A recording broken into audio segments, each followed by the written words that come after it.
Hello bachcho, let's read the question. The question says that the table given below the current in amperes passing through conductors A and B for different values of potential difference V. All values are measured at the same temperature. Which among A and B in an ohmic conductor is an ohmic conductor? Also find the resistance of that conductor. तो यहाँ पर आपको बोला गया है, ये table दिया गया है, इसमें कंडक्टर ए और कंडक्टर बी में करंट पास कराया जा रहा है अलग अलग पोटेंशियल डिफरेंस की वैल्यूज़ पर। सारे जो वैल्यूज़ का मेजरमेंट किया गया है वो सेम टेम्परेचर पर किया गया है। अब यहाँ पर आपको बताना है कि ए और बी कंडक्टर में से कौन सा ओमिक कंडक्टर है और रेजिस्टेंस की वैल्यू भी उस कंडक्टर की फाइंड आउट करनी है। तो सबसे पहले हम देखेंगे कि कॉन्सेप्ट में कि हमारा ओमिक कंडक्टर होता क्या है basically. So in key concept we write an ohmic conductor is a conductor.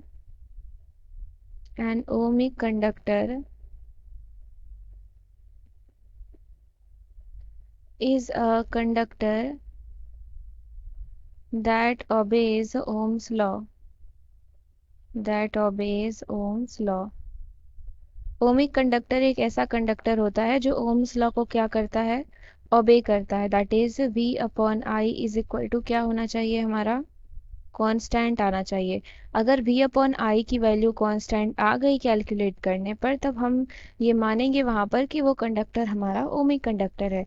तो यानी कि यहाँ पर हमको V अपॉन आई की ही वैल्यू निकालनी होगी सिर्फ। तो हम कंडक्टर ए के लिए देखते हैं।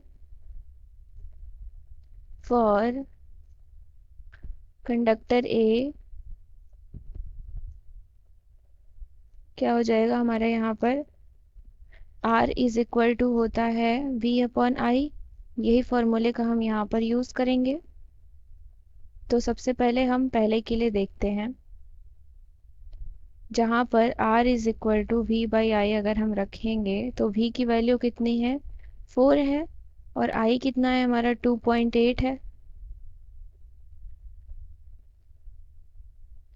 2.8 सॉल्व करेंगे तो कितना आ जाएगा, 1.42 omega.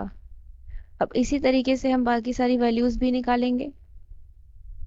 Then R is equal to कितना है हमारा, 5 है एंड 3.5 है। सो 5 अपॉन 3.5 सॉल्व करेंगे कितना आ गया, 1.42 ओमेगा। फिर R इज इक्वल टू निकालेंगे 6 अपॉन 4.1, 6 अपॉन 4.1 सॉल्व करेंगे तो कितना आ गया, 1.46 ओमेगा। तो यानी कि यहाँ से अगर हम देखें, मान लेते हैं ये R1 है, ये R2 है, ये R3 है। तो यहाँ से हम देखें तो R1 तो R2 के इक्वल है, बट ये R3 के इक्वल नहीं आ रहा है। तो जब R3 के इक्वल नहीं आ रहा है, इसका मतलब ये क्या है, ओमिक कंडक्टर नहीं है। That is not a ohmic conductor. अब हम सेकेंड कंडक्टर के लिए देखते हैं, यानी कि बी कंडक्टर के लिए। फॉर कंडक्टर बी कंडक्टर के लिए हम देखेंगे तो सेम प्रोसीजर हम यहाँ भी फॉलो करेंगे। R1 इज इक्वल टू हो जाएगा V अपॉन आई। V कितना है हमारा, 4/9।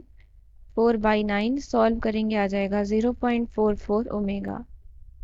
Then R2 is equal to 5 upon 11.25 कितना आ जाएगा, 0.44 ओमेगा।